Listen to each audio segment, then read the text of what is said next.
Hello guys, this is Dishan and I am reviewing today USSR scope. This is Bigesh 8x30 and this is original. I think it's original scope. It's about I think 40 to 50 years old, much older than me. It was made before I was even born, and it's a very good scope. What I am impressed about it, that it has not as much magnification as today's scopes, modern scopes. It has aluminum body and it weighs about 750 grams.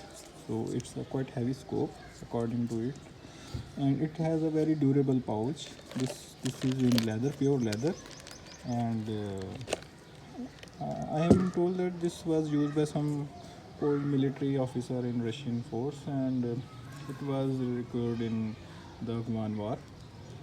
It was actually recovered in that situation, and today I was doing a project of cleaning its lenses, and what I am impressed about it is that its coating. It has full FMC coating, and it has BK4 prisms, foro prisms, not roof prisms.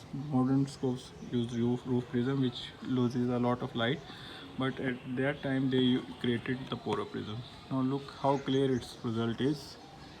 Look, this is the clear circular image showing here that it has a BK4. No light loss is here, and it's quite impressive.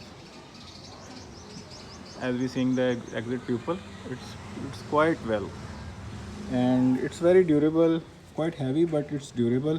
And it's, I think it is used in tanks and that stuff, military stuff, and it's quite reliable thing.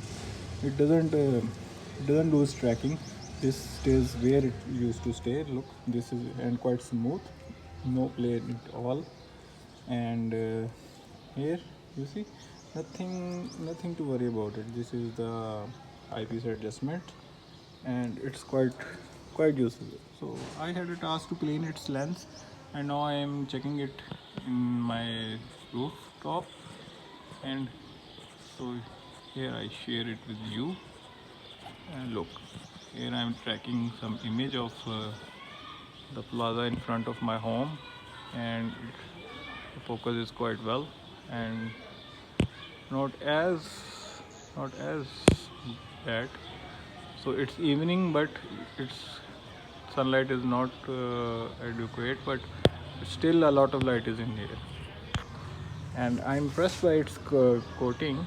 Now if you look at the other side where some trees, you can see a lot of color, actual color, and even in low light this scope works well. Now look, actually my autofocus is messing up with the scope focus, so here I will autofocus. Now look at the result. I have never seen this type of light in any modern scope, and this color shade, this yellowish type color, but it's quite impressive. Most modern scope have a whitish color or some other natural color. This is quite excellent for bird watching,